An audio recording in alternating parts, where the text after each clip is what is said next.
이래서 요셉의 형제들은 감정이 생겨났습니다. 요셉은 노년에 얻은 아들이므로 이스라엘이 여러 아들보다 그를 깊이 사랑하여 위하여 채색옷을 지었더라. 이거 참 잘못했습니다. 이 요셉과 요셉의 동생은 노년에 낳은 아들입니다. 그것도 자기가 가장 사랑하는 아내 라헬의 몸에서 태어난 것이 요셉하고 또 그 다음 요셉의 동생이었습니다. 그래서 이 야곱은 요셉을 특별히 사랑해가지고 귀하게 여기고 다른 애들보다도 더 아름다운 채색옷을 해서 입혔다. 그 당시에 여러분 물감이 어디 있습니까? 그러나 채색옷을 만들어 입히자면 굉장한 고가의 돈을 주어서 옷을 만든 것입니다. 그러니 11아들은 와서도 전부 다 목축하는 헐무리한 옷을 입었는데 요셉만이 채색옷을 입고 참 이러니 그 11형제가 배가 안 아프겠습니까? 그것도 다 같은 한 어머니 배에서 남아서 모르겠는데 배가 다 다른데 아버지는 같아도 배가 다른데 그래 요셉이 채색옷을 입고서 이렇게 하는 것 도무지 눈이 아파 볼 수가 없을 것입니다. 그 형들이 아비가 형제들보다 그를 사랑함을 보고 그를 미워하여 그에게 은사가 불평하였더라. 보십시오.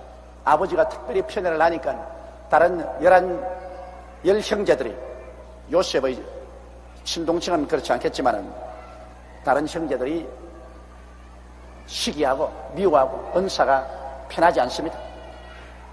아주 불평이 많습니다. 이러한 것이 나중에 큰 사고를 일으키는 거죠.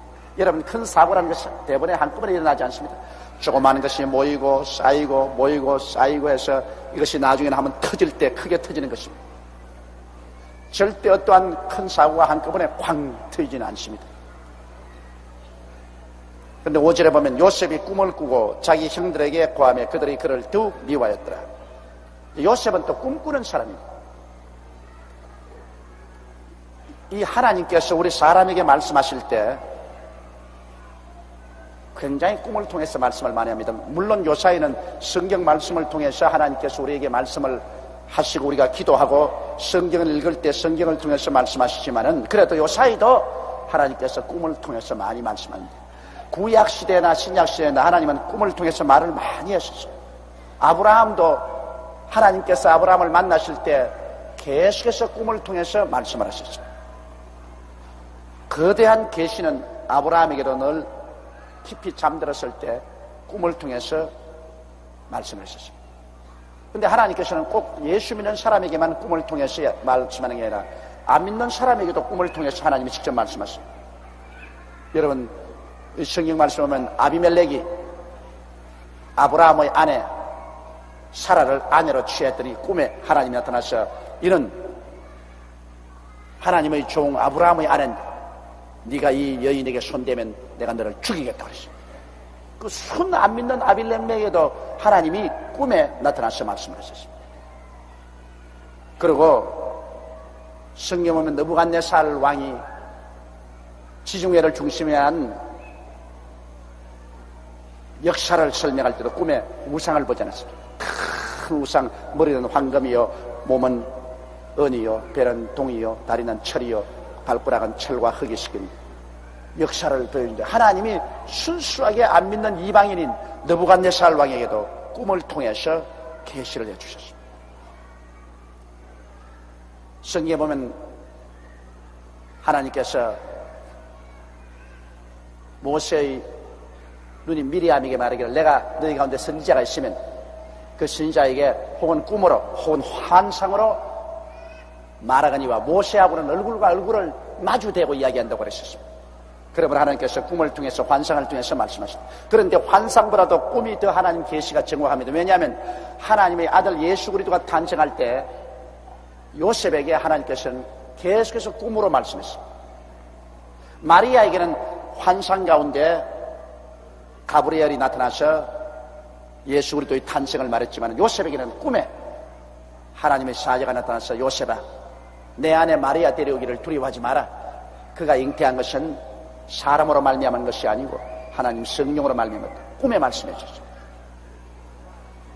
또 베들레헴에서 예수 그리스도를 낳았었을 때도 꿈에 하나님의 사자가 말하기를 헤롯이 아기를 찾으니 빨리 아내와 아기를 데리고 애굽으로 도망쳐라.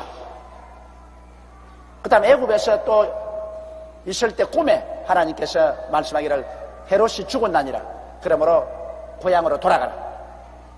여러분, 하나님의 아들을 낳고 아들을 보호하는 것 가장 중요한 일이 아니겠습니까?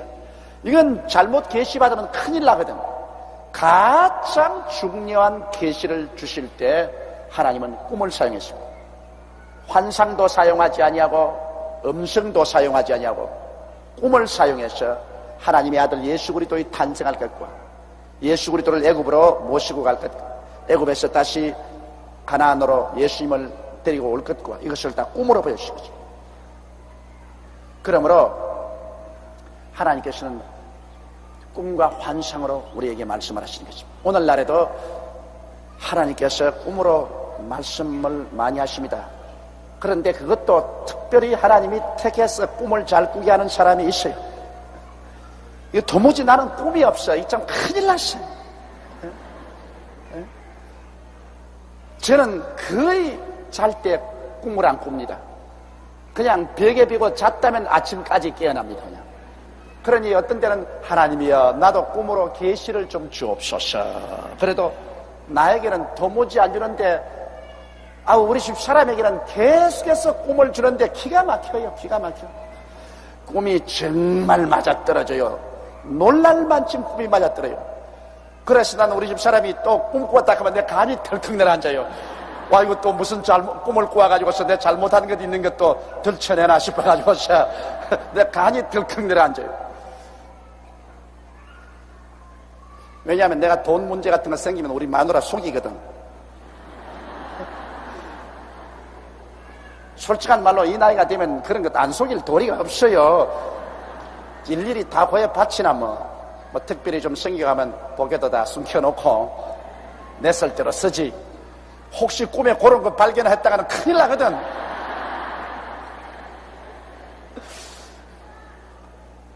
그런데 이상하게 저는 그런 꿈이 없어요. 아무리 꿈을 꾸려도 꿈이 없는데 교회에 중대한 사건이 생길 때, 교회에 아주 어려운 사건이 생길 때, 우리 성도들에게 내가 반드시 돌봐줘야 될 때, 이런 문제가 생기면 틀림없이 꿈을 꿔요. 틀림없이. 근데 사실은 기도는 내가 더 많이 하는데 나에게는 꿈을 안 주고 말이야. 별로 기도도 안 한 사람에게 꿈을 주더라고. 그래서 이 꿈이란 것도 하나님께서 은사로 주는 것입니다. 다 꾸는 것이 아니고 특별히 꿈을 많이 꾸는 사람이 있어. 요셉같이 그냥 꿈만 꾸면 맞아떨어졌다고 했는데, 그래 꿈을 꾸고 난 다음에 그 꿈이 하나님께서 주시는 계시는 일반적인 꿈과는 확실히 달라요. 왜냐하면 그 꿈을 꾸고 난 다음 꿈의 내용이 이미 심장해요. 무언지 모르게. 그 꿈이 보통 개꿈이 아니고 아주 이미 심장해요. 무언가 이 꿈을 통해서 하나님이 말씀하고 계신다는 그 이미 심장한 꿈이 나옵니다. 물론 하나님이 특별히 계시할 때는 꿈에 뭐 천사가 온다든지 주의 종이 온다든지 이러한 일도 있겠지만 그런 천사나 주의 종의 통해서 오지 않더라도 그 마음속에 아주 이미 심장하게 꿈을 꿀 때가 있는 것입니다. 물론 이 꿈이라고 해서 다 하나님께서 주는 꿈은 아닙니다. 마귀가 갖다 주는 꿈도 있습니다.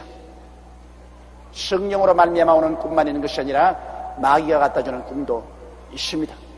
그러므로 꿈을 꾸고 난 다음에는 반드시 꿈을 잘 분별해야지. 그러나 하나님께서는 오늘날 또 중대한 사건이 있어 우리에게 꼭 깨닫게 하려고 하실 때는 여러분에게 꿈으로 말씀을 하십니다. 제가 요사이 우리 성도들이 기도원에 가서 금식 기도하고 난 다음에 응답하는 간증들을 많이 듣고 있는데, 그게 보면 꼭 금식 기도원에 가서 이틀 내지 사흘 금식하고 난 다음에는 하나님께서 꿈에 말씀하시다 많아요. 꿈에 내 병남을 받았다. 내 기도가 응답 받았다. 하나님께서 너를 돌봐주었다. 이러한 꿈의 응답을 많이 받아요. 최근에도 우리 자매님 한 분이